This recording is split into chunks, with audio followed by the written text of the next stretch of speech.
Economics में आप सभी का स्वागत है। आज हम पढ़ेंगे Edgeworth box diagram. Edgeworth box diagram welfare economics का एक बहुत ही महत्वपूर्ण कंसेप्ट है और एजवर्थ बॉक्स डायग्राम के यूज से हम बहुत ही अच्छी तरह से वेलफेयर इकोनॉमिक्स को समझ सकते हैं। वेलफेयर इकोनॉमिक्स में हम सबसे पहली परिभाषा पढ़ते हैं परेटो ऑप्टिमैलिटी की, जो दी थी विल्फ्रेडो परेटो नाम के एक अर्थशास्त्री ने। विल्फ्रेडो परेटो के अनुसार परेटो ऑप्टिमैलिटी एक ऐसी इकोनॉमिक कंडीशन है जहां पे आप किसी का वेलफेयर बिना घटाए किसी और का वेलफेयर नहीं बढ़ा सकते। तो इसीलिए हम इस सिनारियो को समझने के लिए हम एजवर्थ बॉक्स डायग्राम का यूज करेंगे। तो सबसे पहले हम देखेंगे कि एजवर्थ बॉक्स डायग्राम में हम किस तरह से दो चीज़ों को रख सकते हैं। तो सबसे पहले यहाँ के अजम्पशंस हैं। सबसे पहला अजम्पशन ये है एजवर्थ बॉक्स डायग्राम का कि ये दो लोगों का या दो इंडिविजुअल्स के बारे में ही होता है, क्योंकि हम एजवर्थ बॉक्स डायग्राम में सिर्फ दो इंडिविजुअल्स को ही रख सकते हैं रिप्रेजेंटेशन के तौर पर। तो इसलिए ये दो लोगों यानी इंडिविजुअल के बारे में है, ठीक है। दूसरा अजम्पशन हमारा इसमें ये है कि ये दो उत्पादों के भी बारे में है। दो उत्पादों यानी कि टू गुड्स और टू कमोडिटीज।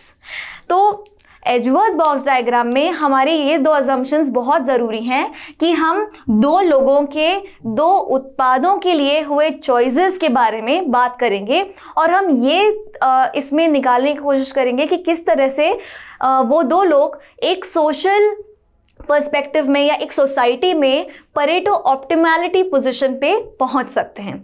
तो देखते हैं कि ये कैसे पहुंचेंगे उस पोजीशन पे। सबसे पहले हम दो छोटे छोटे डायग्राम्स बनाएंगे। तो हमारे पास दो लोग हैं, देखते हैं कि ये दो लोग हैं ए और बी, ठीक है। तो मैं ए का ये ग्राफ है छोटा सा, ठीक है, और एक ग्राफ मैं बी का भी बनाऊंगी। तो ये है बी का ग्राफ ब्लू कलर में, ये बी का ग्राफ है, ठीक है। अब इन दोनों को चॉइसेस हैं, इनको दो कमोडिटीज़ या दो उत्पादों के बीच में चॉइस करनी है। तो ये दो उत्पाद कौन से हो सकते हैं? तो हम लेकर चलते हैं कि एक उत्पाद है हमारा गेहूं और दूसरा उत्पाद है हमारा चावल, व्हीट एंड राइस। ये दो उत्पाद हैं इकोनॉमी में और इन दोनों उत्पादों के चॉइस पे डिपेंड करेगा कि हमारा सोशली ऑप्टिमम चॉइस दोनों इंडिविजुअल्स का क्या है। तो लेट्स से यहाँ पे हम रखते हैं व्हीट यानी गेहूं और यहाँ रखते हैं हम राइस यानी चावल। अब इन दोनों के चॉइसेस या कॉम्बिनेशन को देखने के लिए हम एक बहुत ही इंटरेस्टिंग और इम्पॉर्टेंट टूल यूज़ करते हैं इकोनॉमिक्स में, जिसको बोलते हैं इंडिफरेंस कर्व, ठीक है। तो यहाँ पे हम यूज़ कर रहे हैं क्या? Indifference curve. इंडिफरेंस कर्व बताएगा कि व्हीट और राइस के किस तरह के कॉम्बिनेशंस हो सकते हैं ताकि एक इंडिविजुअल को या एक इंसान को अच्छी सेटिस्फैक्शन मिल सके या यूटिलिटी मिल सके। तो यहाँ पे हम कुछ इंडिफरेंस कर्व बना देंगे। ये इंडिफरेंस कर्व 1, 2, 3 और 4। और इसी तरह से हम इंडिविजुअल बी जो है उसके लिए भी कुछ इंडिफरेंस कर्व बना देंगे। 1, 2, 3 और 4। अब हमें तो बॉक्स बनाना है, तो बॉक्स कैसे बनाएंगे? तो एजवर्थ बॉक्स डायग्राम में हम जब भी बॉक्स बनाते हैं तो जो दूसरा इंडिविजुअल होता है उसका जो ग्राफ होता है उसको हम 180 डिग्रीज रोटेट कर देते हैं। अगर ये बॉक्स 180 डिग्रीज रोटेट हो जाएगा तो ये जो लाइन है जिसको हम एक्स एक्सिस बोलते हैं वो यहाँ आ जाएगी और ये जो वर्टिकल एक्सिस है या वाई एक्सिस है वो इस तरफ आ जाएगी।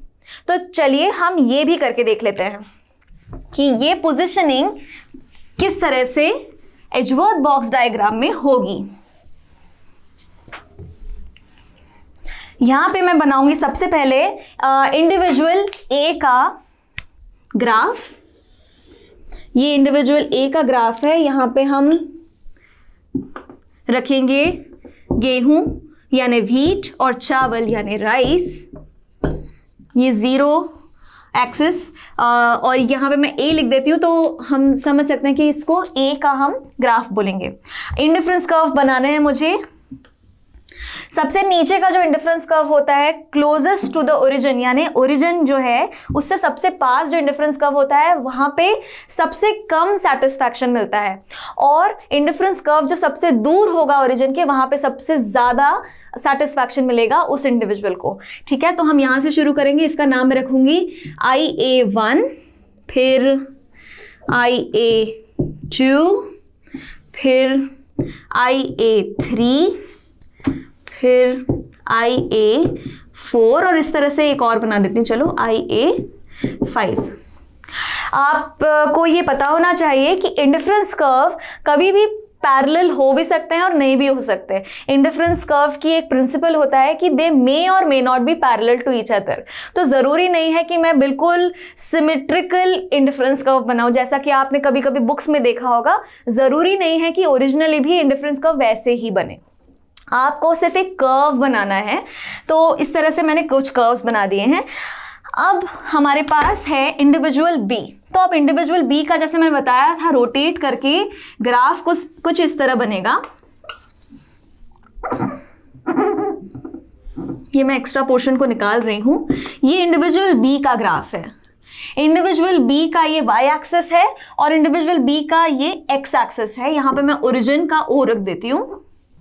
अब यहां पे भी ये व्हीट शो करेगा और यहां पे राइस। तो ये दोनों कॉम्बिनेशन हो गए व्हीट और राइस के। अब हमें इंडिविजुअल बी का इंडिफरेंस कर्व बनाना है, तो हम इंडिफरेंस कर्व बनाना शुरू करते हैं। एक IB1, फिर IB2, फिर IB3, IB4, फिर IB5, IB6। तो इस तरह से हमने 6 इंडिफरेंस कर्व बना दिए। सबसे हाईएस्ट यानी सबसे बड़ा और सबसे दूर इंडिफरेंस कर्व जो होगा, बड़ा नहीं, सबसे दूर जो इंडिफरेंस कर्व होगा उसको हम बोलते हैं कि सबसे ज़्यादा सेटिस्फैक्शन या यूटिलिटी इंडिविजुअल को होगी। तो ओरिजिन से सबसे दूर इंडिफरेंस कर्व B6 है, यानी इंडिविजुअल बी के लिए ये सबसे अच्छा इंडिफरेंस कर्व है, सबसे ज़्यादा यूटिलिटी या सबसे ज़्यादा सेटिस्फैक्शन देने वाला। और सिमिलरली ए के लिए ये IA5 सबसे बेहतर इंडिफरेंस कर्व है वेलफेयर के हिसाब से। अब हमें वेलफेयर के ही हिसाब से ये भी देखना है कि एक इकोनॉमी में अगर यही 2 इंडिविजुअल हैं और यही 2 कमोडिटीज़ हैं तो किस तरह से सबसे अच्छी तरीके से हम इसको इसका कंजम्पशन कर सकते हैं। इन दोनों कमोडिटीज़ का किस तरह से अच्छी तरह से कंजम्पशन हो सकता है ताकि वेलफेयर यानी परेटो ऑप्टिमैलिटी पोजीशन पा जाएं। तो उसको देखने के लिए हम ये देखेंगे कि ये जो इंडिफरेंस कर्व्स हैं ब्लैक और ब्लू कलर के, उनकी टेंजेंसी कहाँ कहाँ पे है। जहाँ जहाँ पे इंडिफरेंस कर्व ए और बी के इंडिफरेंस कर्व टेंजेंट होंगे यानी सिर्फ कर्व के एक पॉइंट पे टच करेंगे, वही लोकेशन को हमको ट्रेस करना है सबसे पहले। तो सबसे जो ऐसे पोजीशंस हैं वो सबसे पहले तो मुझे ये दिखाई दे रही है, ये वाली पोजीशन है। एक पोजीशन ये है, हालांकि थोड़ा सा कर्वेचर इंटरसेक्टेड है, लेकिन हम ये मान लेते हैं कि यहाँ पे हमने this is also a tangent, ये भी एक टेंजेंट है। इस तरह से यहाँ पे भी एक टेंजेंशियल पोजीशन दिखाई दे रही है। ठीक है, तो ये 3 पोजीशंस अभी यहाँ दिखाई दे रही हैं। जहाँ पे भी इंडिफरेंस कर्व्स की 2 अलग अलग इंडिफरेंस कर्व्स की टेंजेंशियल पोजीशंस होंगी, वहाँ पे हम मानेंगे कि परेटो एफिशिएंसी, मतलब ये एफिशिएंट पॉइंट्स हैं, ये सोशली एफिशिएंट पॉइंट्स हैं। तो पॉइंट नंबर लेट्स से ये point number A, point number B और पॉइंट नंबर सी, ये सारे एफिशिएंट पॉइंट्स हैं। क्यों? क्योंकि यहाँ पे ये सोशली एफिशिएंट पॉइंट्स माना जाता है एजवर्थ बॉक्स डायग्राम में। अब देखिए, अगर इन तीनों पॉइंट्स में से हमें सिलेक्ट करना होगा तो हम कौन सा पॉइंट सिलेक्ट करेंगे? हम तो तीनों पॉइंट में से किसी भी पॉइंट पे कंजम्पशन कर सकते हैं, लेकिन हमें ये भी देखना होगा कि इंडिविजुअल यूटिलिटी कहाँ पे दोनों की मैक्सिमम आ रही है।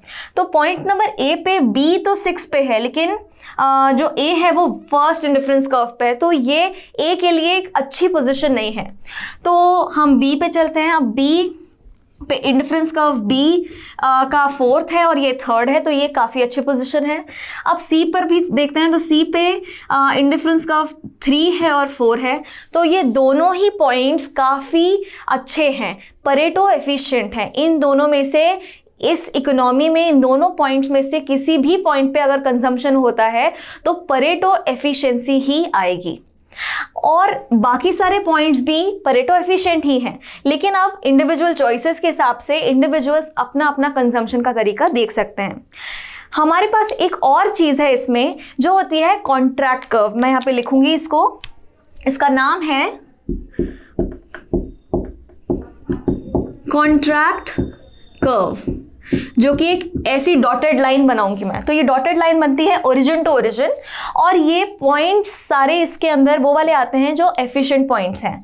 तो यहाँ से ये डॉटेड लाइन लेकर जाऊंगी मैं पॉइंट बी तक, पॉइंट सी तक। पॉइंट सी के बाद यहाँ पे कोई पॉइंट नहीं दिखाई दे रहा एफिशिएंट, तो डायरेक्टली हम इसको ओरिजिन से जोड़ सकते हैं।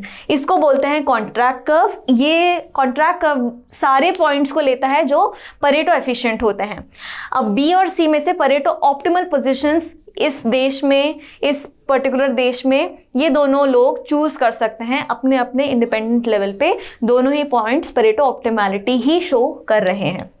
उसके अलावा भी आपने देखा होगा यहाँ पे कुछ ऐसे भी पॉइंट्स हैं जो कोइंसाइडिंग तो हैं लेकिन टेंजेंशियल नहीं है। जब भी इंडिफरेंस कर्व्स टेंजेंट नहीं होते, कोइंसाइडिंग होते हैं या इंटरसेक्टिंग होते हैं, तो उसको माना जाता है कि वो प्रिंसिपल, इंडिफरेंस कर्व के प्रिंसिपल के खिलाफ है। क्यों? क्योंकि वो जो higher the indifference curve higher the satisfaction वाला जो प्रिंसिपल है, उससे ये दोनों पॉइंट्स अगेंस्ट जाते हैं। फॉर एग्जाम्पल, अगर इंडिविजुअल ए, फॉर एग्जाम्पल यहाँ पे अगर मैंने बोल दिया कि ये एफिशिएंट पॉइंट है, अब इंडिफरेंस कर्व ए के लिए तो ये 5वां पॉइंट है, लेकिन अगर बी का हम देखें तो ये बी का पहला पॉइंट है। तो अगर यहाँ से पॉइंट सरक के यहाँ आ जाएगा तो इंडिफरेंस ए के लिए तो फिर भी वेलफेयर में कोई लॉस नहीं होगा, लेकिन बी के लिए बहुत बड़ा लॉस हो जाएगा, क्योंकि बी इस पोजीशन से हट जाएगा। तो बी को जो मिल रहा था वो भी अब नहीं मिल पाएगा। तो इसीलिए हमें ऐसे पोजीशन चूज करनी है जो टेंजेंट हो, यानी दोनों इंटरसेक्ट ना करें, दोनों टेंजेंशियल हो।